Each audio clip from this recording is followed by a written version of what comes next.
All right, we're gonna stick the engine on the chassis. We had to put it on the charger dollies. I think I showed y'all whenever I pulled the engine out. Follow up because the legs on the engine hoist, they are not that slim. Not a very slim design. Get that wheel chuck going. Yeah, save your door there. Yeah. Just in case of accident. Double acting hydraulic cylinder. Dual. Up and down goes up. I think we're clear. Okay.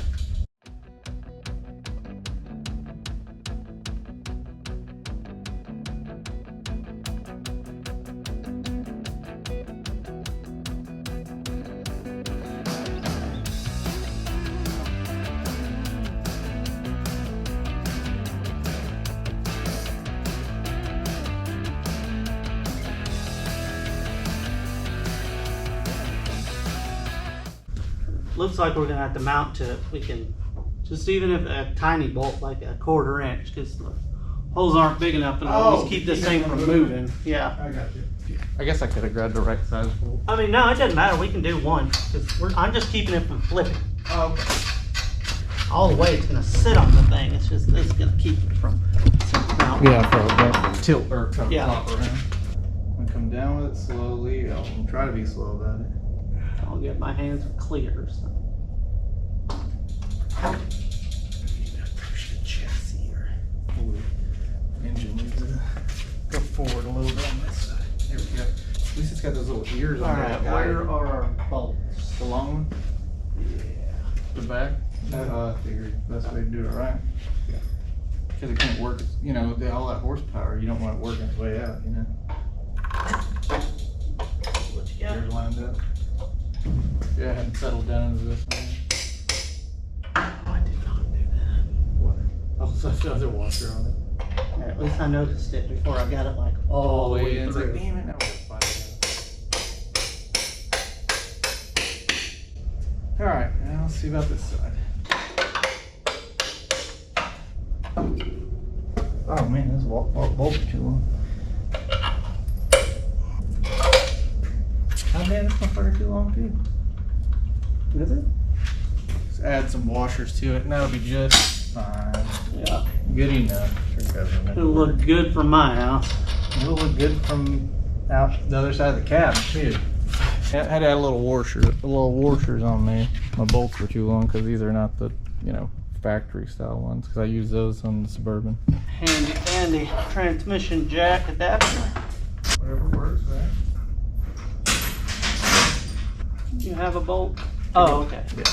Let me unbolt this and then you can go straight to that thing. I had to put some washers on this because the bolt hole goes into something that is not. I always use the lock washer to fill up space on them dang things. Oh yeah, yeah. I guess I could do that. I don't think I need to put this many washers on there anyway. And it's that little peace of mind. Yeah, and some thread locker. Actually, I don't want to lock it in right now because we got to drill holes in the frame for the cross member. So this is fine for now. For what we're doing. Oh yeah, yeah. It's not permanent. It's see if that bottoms out. Yeah, fucking sure as shit does. Yeah, it takes a Very 5/8 length. Oh yeah, very short piece of crap. I don't think I have a 5/8 and a, what is that, 7/16? That's a 3/8, right? No, that's 7/16. 7/16. Yeah, I don't think they're good. What are you looking for? These washers right here. So, extra washers. Just try to get it a little tighter on there. Is it about where it's gonna live? Yeah, that's good enough, I think. This is actually for a square body, so. I'm just making sure we didn't need to. Yeah, you're putting the holes in it, so who the hell cares? Yeah. There we go. There you go. Measure the center from the side of the frame. I think these are centered in these. I mean, I would imagine so. I guess I could look at the factory cross member. Here's the OEM mount. Obviously, it goes the other direction. Get my nice new clean chassis all dirty. Granted, it's only got a single hole, but we should be able to just get in the middle of the hole. 33 1/4. And then we're at 16 5/8. Yeah, I mean, because 16 and 32 is 16 is dead center. 33 would be 16 and a half. Mm-hmm. Which, So about, and then a quarter would be an eighth. So right there. okay. So yeah, it's just about center. 16 and 9/16, I guess. Yeah. Something like that. What we really need to know is just if it's in the middle of a chassis, because that should be about center there. Yeah. 34 inches on the outside, so it should be at 17. Yeah. It would have probably been fine the way it was anyway. That's what U-joints are for. As long as the U-joint pinion angle is right, it's not that big a deal if it's a little off. I'm sure there's plenty of them out there out of the factory that are not even that fucking centered. All right, so we'll just use that hole that's already there. Yeah, yeah. And then we'll drill a couple more. Good thing is this one here won't be too bad because we know we just need to go right next to it. We can just flip the cross member over. Yeah, yeah, basically. Yeah. Well, we can flip the cross member over. Must use my strong hand. Essentially take the thing. Oh, and bolt it on. Just bolt it with this one bolt. Yeah. As long as the bolt holes are in the same fucking, you know what I mean? Gotta get it closer. Yeah. Or actually, those are probably better. Marking purposes. I need to paint the bottom of the chassis. We got our little faint marks here.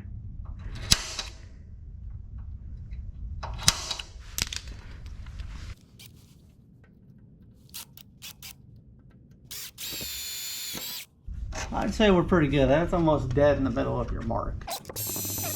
Close enough. Yeah. Okay. Well, like I said, we'll just go 7/16 hole on the frame Yeah. and do a 3/8 bolt. Yeah, it's pretty close. What size? 3/8? Like we're gonna do 3/8 bolts.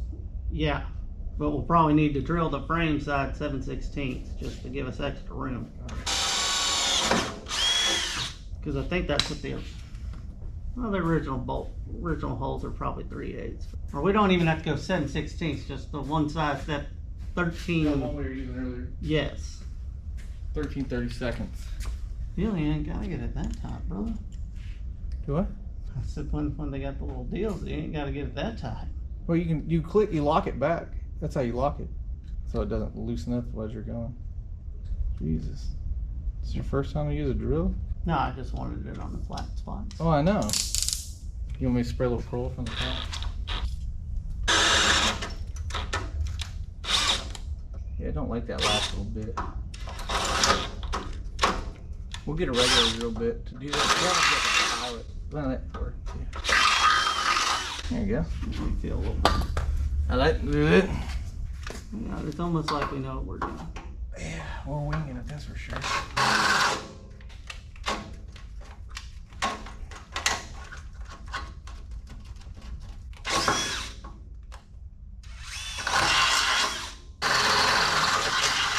We can elongate the holes on the mount, right? Yeah. I didn't know you could sharpen these. David sharpened this for me the other day. We'll see how well he did.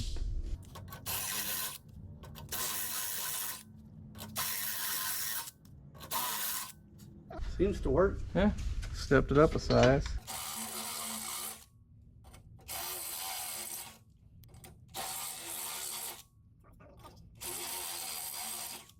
This is the way. This is the way. This is the way. In case y'all were wondering. It's the wrong holes. Sorry. Oh. There we go. I was like, man, I know I didn't get it that far off. I know. Alright, let's get some bolts and see how this looks. Bolt it to the transmission first. Oh, that's true. I mean, I would say I do wish this thing spun a little bit faster. Yeah, I think it's a piece of crap. Yeah, I wish you had a holder for a cutoff wheel.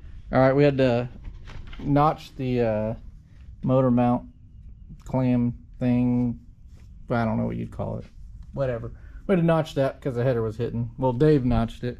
Yeah. I just watched. Yeah, that's what we had to do. And now the header fits. We'll show you whenever we put the header on. I'll spritz some paint on that shit. Alright, easy enough. Alright, let's see. See if this drive shaft from that Tahoe will fit in here. Hope so.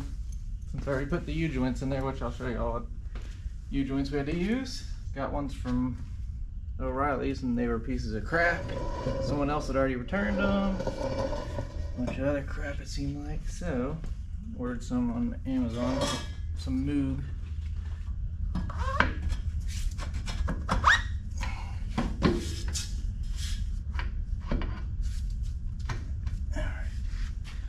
Get a tape measure real quick. I need to measure the slip on this, make sure it's not gonna go in and out, or make sure it's not gonna pop out if it is long enough. You want it to stay in the transmission whenever you're going up and down. There it goes, about 2 inches. We'll just call it 2 inches for the sake of this. It's 1 15/16, but about 3.5, so about 1.5 inches of engagement. I don't know. Whenever this has got a body and everything on it, it'll probably load it up and shove it in more. So that's one thing to take into consideration, but we'll find out. For now, it'll get it to where it functions to some degree, so we gotta get a longer yoke or something. That's what we gotta do. Okay, I'm gonna bolt these straps on here. There's the drive shaft. Oh, let me show you the part numbers I use. The Moog 447 combination U-joint. That's the one on the rear. 372 combination U-joint in the front, so it's got an inner snap ring and then outer snap ring on the front. Inner snap ring on the rear, no snap ring obviously on the straps. So combination U-joint if you want to use. This would work with a 4L80 and a 12 volt as well, not just a turbo 400 and a 12 volt. And a modern drive shaft with a 3R style U-joint. Anyway, okay. All right, just I've been buttoning stuff up, not a whole lot to see. I mean, just a lot of wandering around, wondering where I put stuff or finding the right bolts for craft, you know, stuff you could easily avoid. So I bought this alternator bracket, little eBay special. It's real, I don't know, it's 20 bucks, so you get what you pay for. It seems real chintzy, but we'll see how it does. Luckily, not being a V-belt, it should be better. The old bracket was this horrible, massive thing. Like, it was all the way out here. It went up real high. Looks like shit, you know. Just bulky piece of crap, so we're not doing that. Clean up the block, put the ground down here. There we go. There should be a sufficient ground, I imagine. I did the motor mount bolts earlier, the motor engine stands. The motor mounts are already tight. I need to get some nylock bolts for those. I need to put the front pulley on. All right, we'll throw this passenger side header on. I got those wires all hooked up. I still didn't put the accessory pulley on the crank, but that's okay.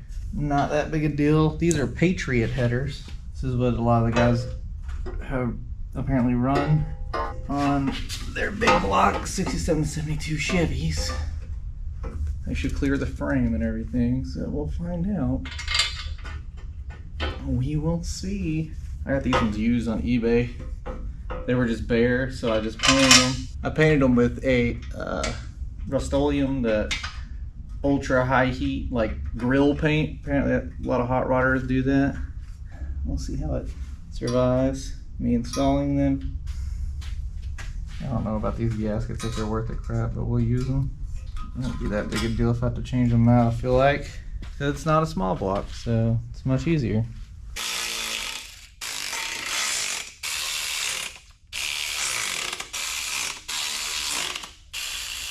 Let's get that one with a wrench. These are what, 10 millimeter? Yeah, 10 millimeter. It's very small heads, makes them easier to get in there, or you know, they fit better.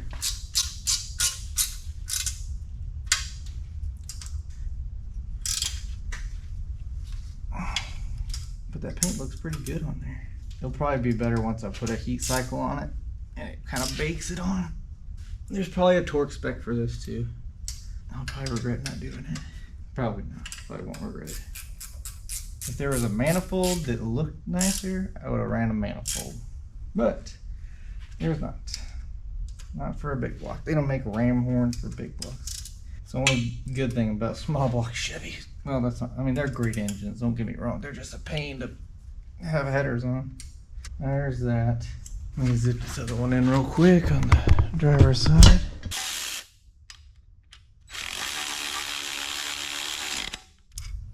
this bad daddy. There we go. I think we are good to go on that front there. But yeah, this is how far we've gotten today. Not as far as I'd like. Drive shaft is obviously in. I probably could have painted it and crap before, but I want to make sure it works before I go through that trouble.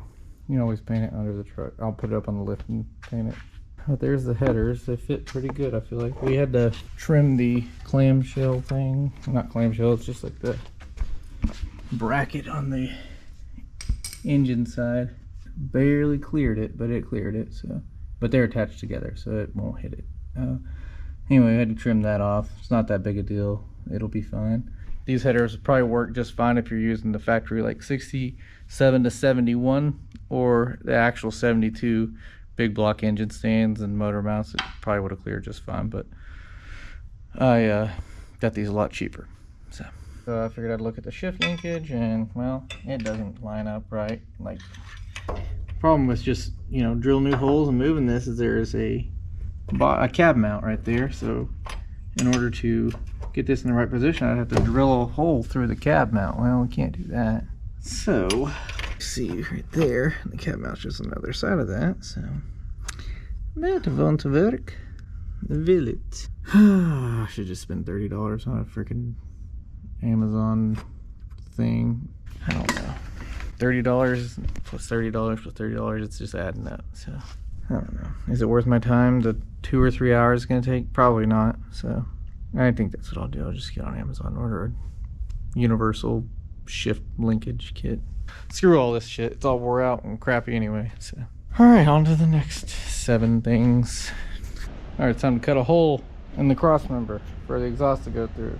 So I got a pull saw, 3 and some change, 3.5 inch for some 3-inch Schedule 80 steel pipe. So the hole saw in the wood is a guide, so you can drill with a hole saw. Hopefully I can get it. Let's go ahead and soak that and see how this goes. I think I'm gonna get some ear pro first and grab another battery. Doesn't help, this is a pretty old hole saw, so.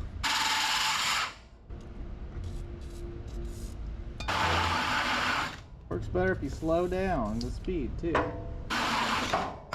Goodness gracious. We're getting there.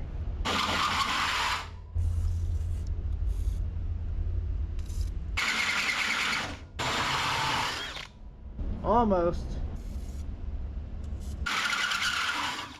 Gosh, it's so close. Yeah, we're almost there.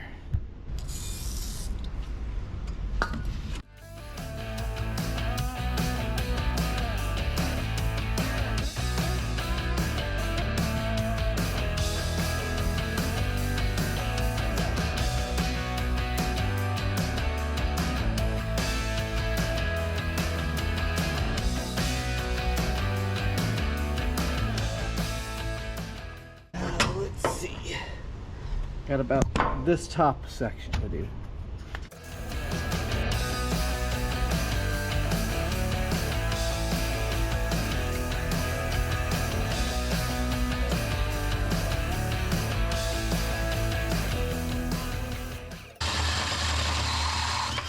All right, so that took about, well, been recording for 18 minutes, so probably total about 15 minutes. 16 minutes. There you go, that's one side. I'm gonna do the other side and not film it, so we'll see the end result here shortly.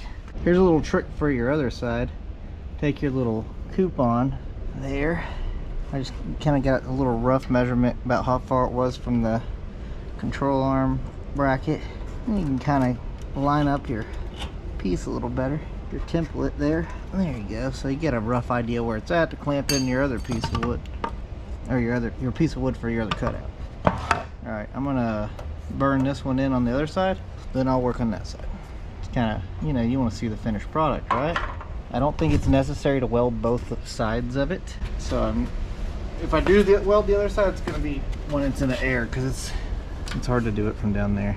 That ought to hold up pretty good. I think we'll be looking pretty good. Some thick wall pipe, got it from the scrapyard. Only needed, you know, a couple inches. Literally, like, I think I cut this piece. How big did I cut this one? 1.5 inches or something like that. Oh, 1 inch. So I literally just needed 2 inches of pipe, but there was a piece on the ground, so I decided to just take the whole piece because I could use it for future purposes. So we'll get this all stitched up. I should have done this before I painted everything, but hey, what can you do? Let's see what we gotta burn this in at. Real freaking hot, I'm sure.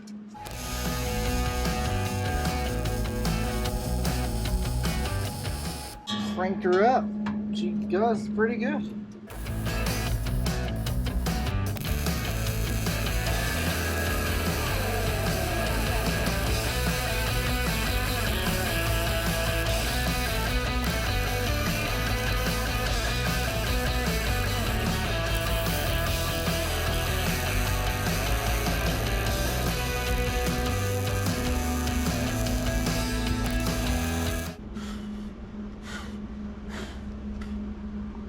Well, the welds on the bottom don't look as good as the welds on the top. That didn't penetrate real well, so I gotta make another pass there. See, I didn't get good penetration right there. It just kind of stacked it on the pipe.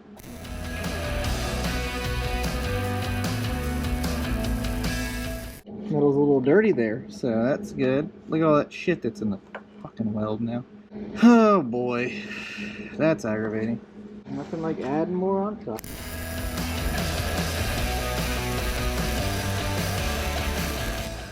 That looks like dog shit. I'm not proud of that at all. It was doing okay right here. We'll just look at these welds. Ignore that, focus on that.